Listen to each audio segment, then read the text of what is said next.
know that only 1 in 10 people who speak on stage ever convert that spotlight into actual income? Today's guest knows exactly how to change that. I'm your host, Beverly Cornell. I am the founder and fairy godmother of Brand Clarity at Wickedly Branded. We have helped hundreds of overwhelmed, overachieving consultants, creatives, and coaches awaken their brand magic and boldly bring their marketing to life so they feel more confident and attract their absolute favorite and most profitable clients. Today, I'm joined by Marianne Hickman. She's an international speaker, personal speaking mentor, and the founder of Marianne Hickman. Marianne has been featured in over 2,400 stages worldwide and is on a mission to help business owners transform their story into actual revenue, teaching them how to monetize their message with confidence and authenticity. Her motto says it all: make good people crazy wealthy. I'm so excited to have you here, Marianne. Thank you for joining me today. Beverly, I just love what you bring to the table. I love it. Marianne, I want to talk a little bit how you got to here, what led you to start this business, and what did the early days look like for you as the founder and as a speaker in your business? I find myself talking about Mrs. Wilson more than I ever thought I would. She was my 7th grade teacher. She taught English. She also taught drama. And she was the first one. She said, Marianne, I reserve this word for probably 2 or 3 people a year out of my class, but you are a scholar. And as a 7th grader, I was like, oh, I feel so smart. She told me to compete in a speaking competition when I was 12. And being the youngest of 10 kids, I thought a speaking competition meant an argument. That was just a fancy word for it. Turns out I went and spoke at an optimist speech club where they brought kids in and had them compete. And when I got on stage at this event, I was surprised, but also when this is going to make me sound really egotistical. I promise I'm not this way all the time. But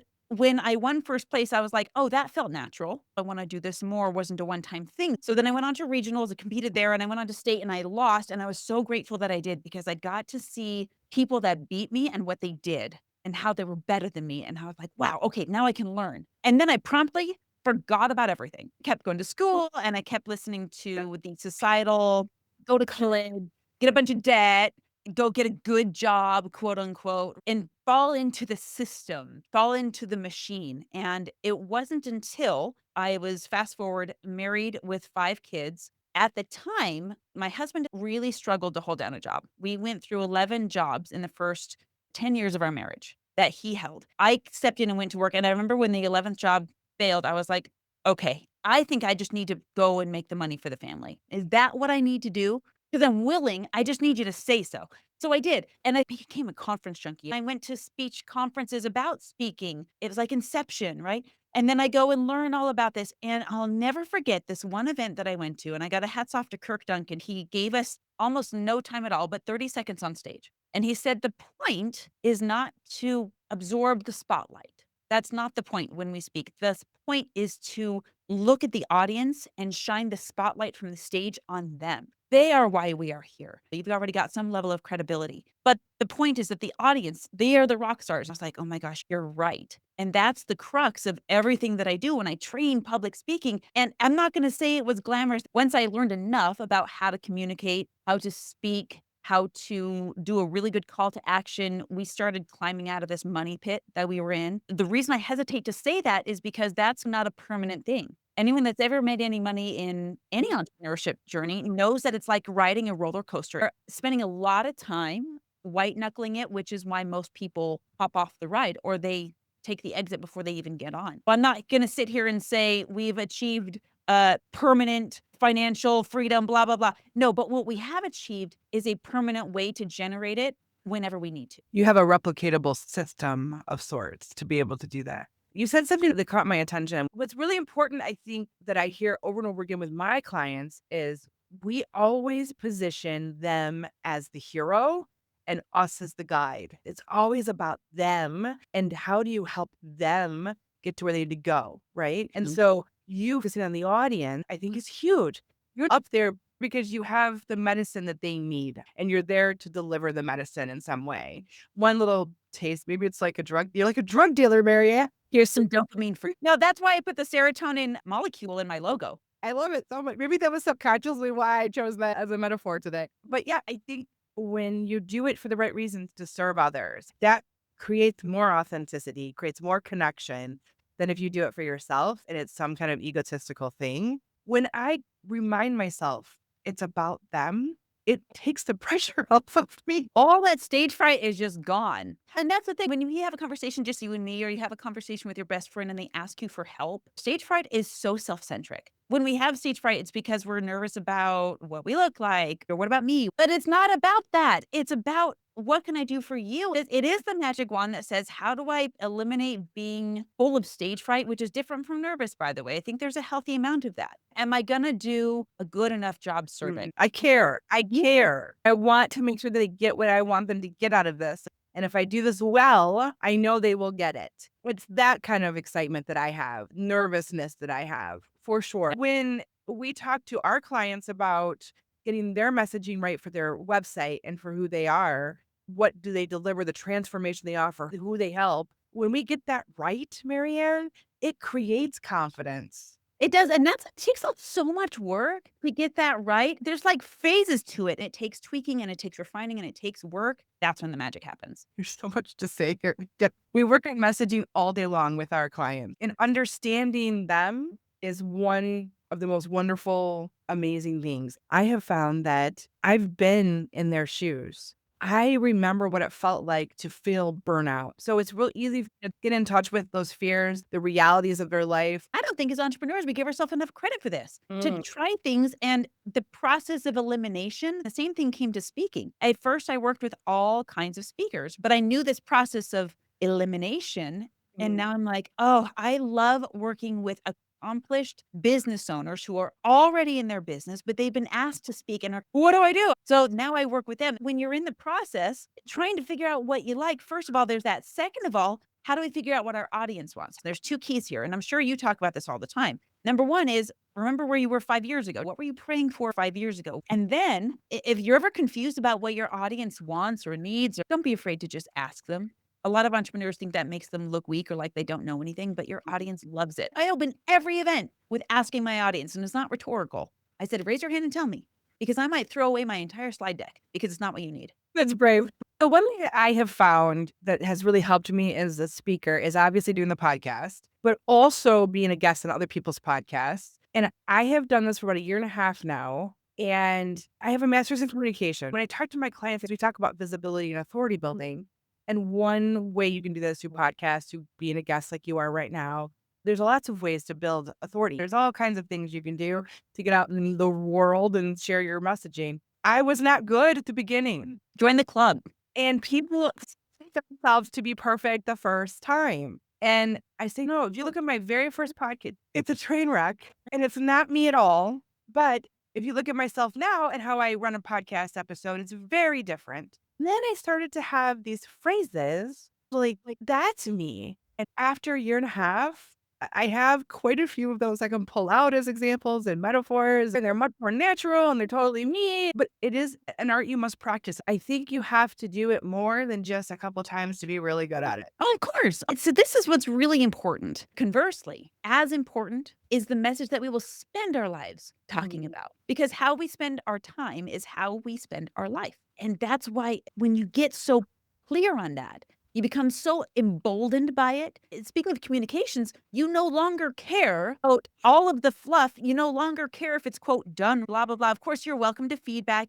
It's so important that this comes out of me that I don't care what the wrapping paper looks like anymore. So I think when you get to a certain age, and I also believe in a certain level in your business where you have some safety and comfort that allows you some breathing room to be bolder. I just wrote a blog post this morning about good marketing versus wicked marketing and the difference of that. And I want wicked because wicked is more authentic. Wicked does all the things that you want it to do. If you have good marketing, it's you're playing it safe, you're blending in, you're doing all of that. So be more wicked. Yeah. And whatever that looks like, the thing that you're scared to say should probably be the thing that you say. Here we go. I have a question about your brand when you first started. How did you come up with your logo and how has it developed over the years? And really, how does it feel like you? Okay, so I wanted something that I could own forever. And I learned that there have been really three waves of industry. over the last couple of centuries. The first wave was the Industrial Revolution, where now we have assembly lines and companies are being built because we have a process. Then we have the 1950s golden boom of the corporation, where all of our high rise buildings were built in all of our downtown cities and the corporation. Now we're seeing this third wave, which is the rise of the personal brand. Social media has really made that possible for us because Mm. anyone can do it. There's no excuses anymore. You don't need a multi-million dollar high-rise building. Even if you want to be a VP of marketing somewhere or you want to be a tech director, you need to have a personal brand. You need to build your authority. Absolutely. I went to an event with Ryan Pineda, who's a big guy in the real estate space. Huge event. We're talking like 1,200 people there. And he said something so well articulated. He said, nobody can do business with you if they don't know who you are.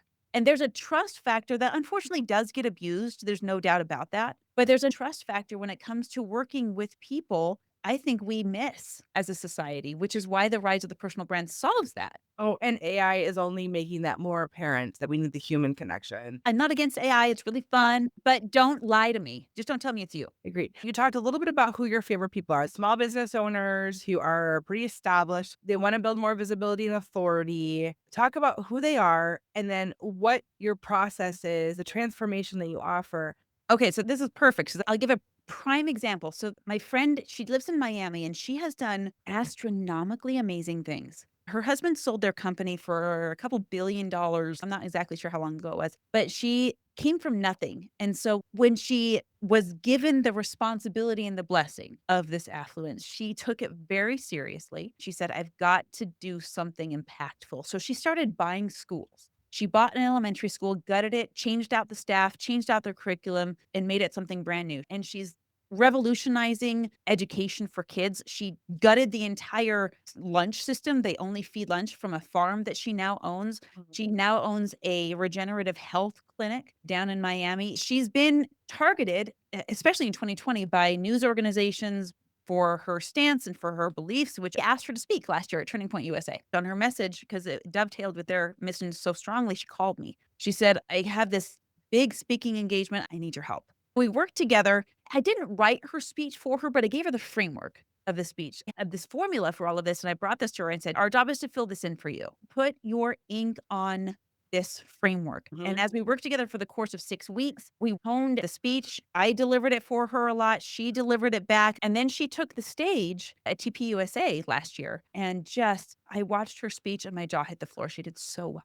It was so amazing. She moved the audience. And the best part about the way we construct speeches is to give the audience something substantive that they can take. It is a free resource that then, this is the cool thing about combining marketing with public speaking is when you do it right, customers knock on your door and they're like, I know that you mentioned this, but can you help me? How much do you charge? I need this problem solved so much. And then we as entrepreneurs, we say, now hang on, just a second. Let me make sure I can actually solve this for you before we have a transaction here. You would be much more benefited to whisper into the ears of your audience members than you are screaming on the housetops where nobody can hear you. That's the process. I love it so much. The idea of a framework, is there any particular tip you want to give to our listeners today of how they could get started in doing this within your framework?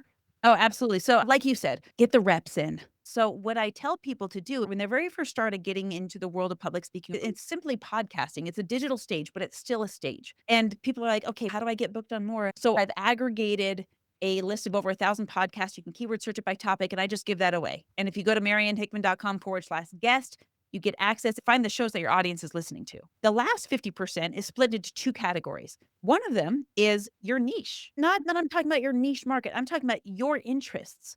Chances are there's some crossover there. And then the other half of that 50% is authority figures. Get on shows with people who are authorities in your space. Beverly's an authority in my space. So I'm stoked to share what we're talking about here because she's talking marketing and you have to have marketing. I used to just have such a wedgie when I thought of the word marketing because I'm like, oh my gosh, I suck at this. But you know what? It's no different than a beautiful presentation of your food at a restaurant or lovely wrapping paper on a gift or picking the nice outfit that just makes you feel like $1,000,000 when you walk out the house. It's the thing that makes people look at you and say, ooh, that was tasty. What do you have? Yes, it should show up. So I don't know if you can see it, but I actually have pink hair. I have a lot of things, like even my water bottle is sparkly. I was in a lunch night at our networking event with probably about 1,000 people. And immediately they knew it was me. And that's what good branding does, is helps people see you exactly across the room. That is how it's supposed to be. It can be so powerful for recognition and connection. So this season's big question is all about activation.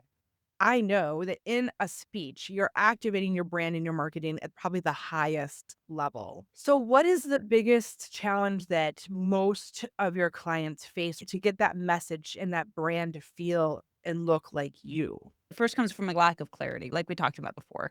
But the unfortunate part of that is when people aren't clear, they tend to not do anything. Okay, so how do you monetize? How do you monetize the speech? Okay, so this is the symptom, and the reason that this is so important is because will often get on stage and altruistically want to give. It's a great thing to want to do, but unless you're being nourished, you'll burn out unsustainably. Hello, raising my hand. Right? We give them, which is a great thing. I'm not saying stop giving. And if you lack any faith in this, look at all of the people who are, oh, what's a nice way to put this? Riffraff in the world who are not doing good things with plenty of money. How much more then do you deserve to be funded? Okay, so let's just get that mindset issue out of the way at first. You deserve to have your mission funded. Okay, so let's talk about how it's done. As a speaker, there are two ways that you get paid to do what you do. Number one is through your speaker fee. And I'm telling you right now, increase your speaker fee. Number two, if your speaker fee is the only way that you're getting paid, you are leaving 60% of your revenue on the table. You're not able to take it home. All right. Which brings me to the second way to get paid to speak. You speak, you take a check, and then you leave and you're done. However, that is not sustainable because you have to be working in order to bring in the revenue. If your speech has anything of substance to it, then people are going to want more of what you gave them already. People are going to want more of you. They're going to want more of your knowledge. They're going to want more of your expertise. They want more actionable steps, which then leads us to you're not just a speaker. You're in some ways a trainer or a coach or a facilitator of some kind. That's the difference between speakers and facilitators. You're making things easier for other people, and that doesn't end with the stage. You have to have something, whether it's an ebook or a database or a resource guide or a quiz, not just something gimmicky, something that's actually going to make lives better. I'm going to continue to give, and we live in a beautiful day where you can continue to do that digitally all day long.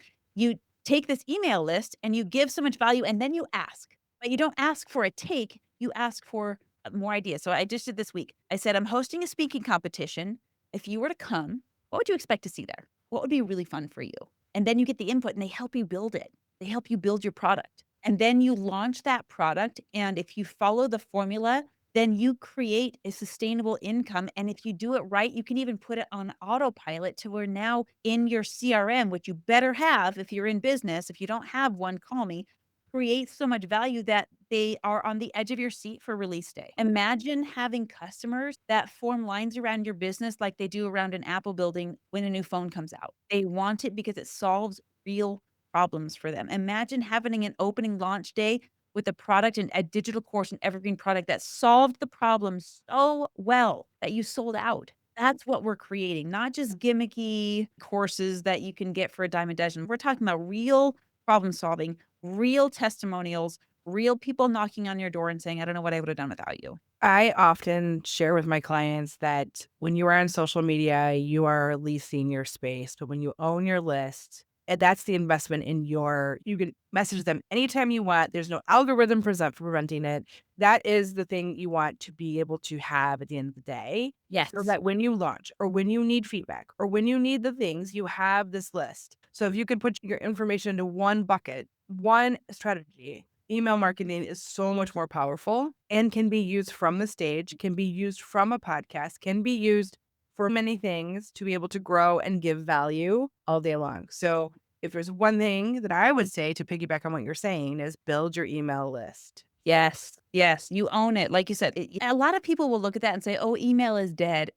It is so far from that. And there are people that don't check their email. That's fine. But your people do. And if you are sharing a message that they want to open, they'll actually look for your emails. They will Oh, wait emails. No, a couple that I'm like, I'm not deleting that. I love it. So there are people who do this really well, and you can be one of those people for sure. Absolutely, 100%. But yeah, build your email list. It is the one thing, I mean, even if you were to sell your business, that Yeah. thing that has the value, especially if you're working from virtually, don't have an office, don't have inventory, those kinds of things, that is something that can be a really important part of your business for Oh, sure. 100%. We close the doors. We still own the business. And the thing that makes this business valuable is the email list. It's a 30,000 person Yep. email list that we actually can right now, even though the brick and mortar is closed, we can continue to nurture. We can continue to provide value. And Mhm. so when our doors open again on Right. this side business that we have, there's a line around the building because Mhm. we have created so much value for the client base. Yeah, I agree completely. Okay.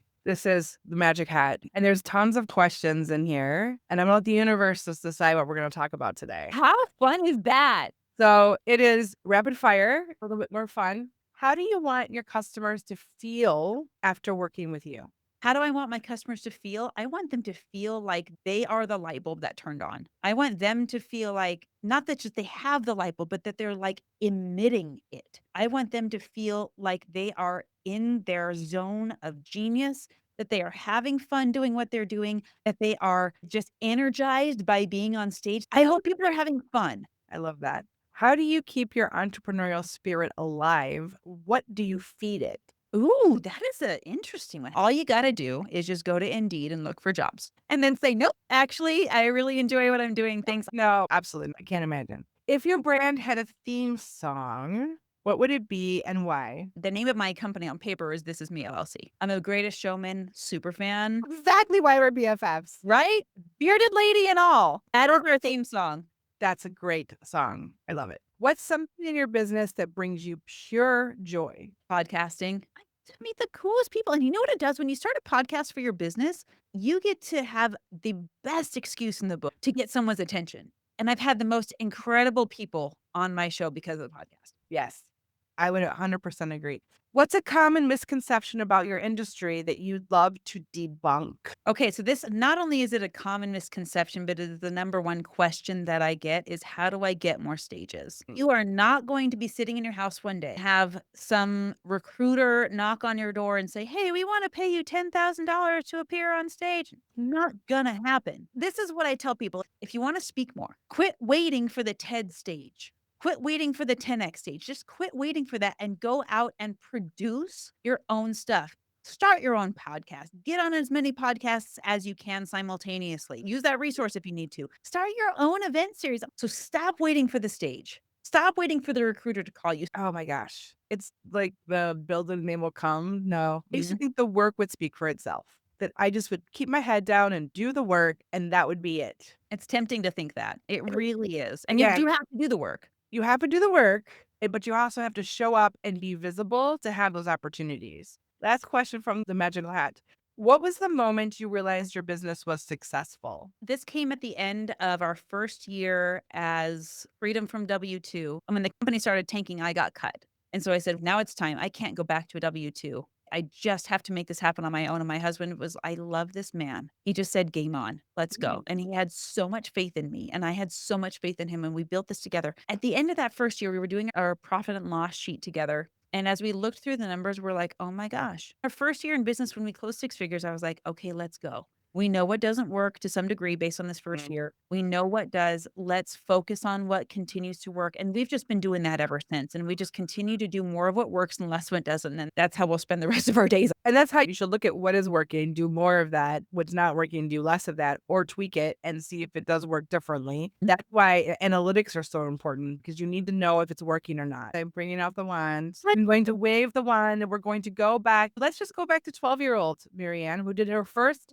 speech, and give her a piece of advice that you wish she knew then that would help her throughout her life. I wish I had told her to keep speaking. I wish Huh? she had didn't think speaking could be a career. When I was 12 and I did that competition, I was like, that's cool. And then I went back right into the school mill. I went right back into the find a good career. And I remember sitting in my Italian class as a pregnant mother of soon to be five kids studying because the GE or the class requirement needed to be fulfilled somehow.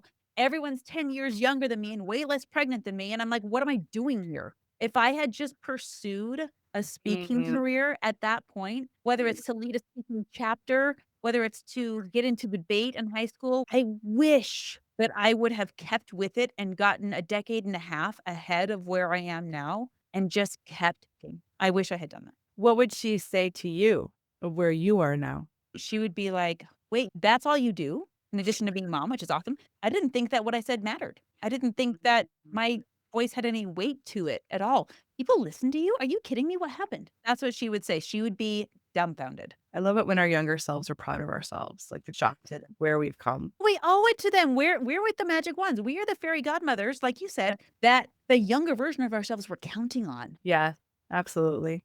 And dreams can change, and what we want can change. And my dreams have shifted, but it's interesting how the things I believed in then still matter now. Those things haven't changed. It's just how they come to be now is a little bit different. Okay, so I'm waving it again, and we're going to go far into the future. People are at your funeral and someone is giving your eulogy. What are they going to say about you as a business person and how you've affected the world? This sounds, again, bordering on egotistical, and I don't want that because I want to be known for the good that not just happened at my hands, but Mhm. here's what I want at my funeral. I want the people that listened to the speaker that I trained to be there. I don't need the credit. My funeral can actually be very small. Here's what I really hope for is that as I'm looking down at the funeral, I'm somehow able to see the maybe they'll become visual because I'll have the right celestial tools or something, but the ripple effect. So the people that I trained to speak, they're better off because I was in their lives. And then the people that they spoke to, they're better off because that speaker was in their life. And then the kids who went to school with the kids of those people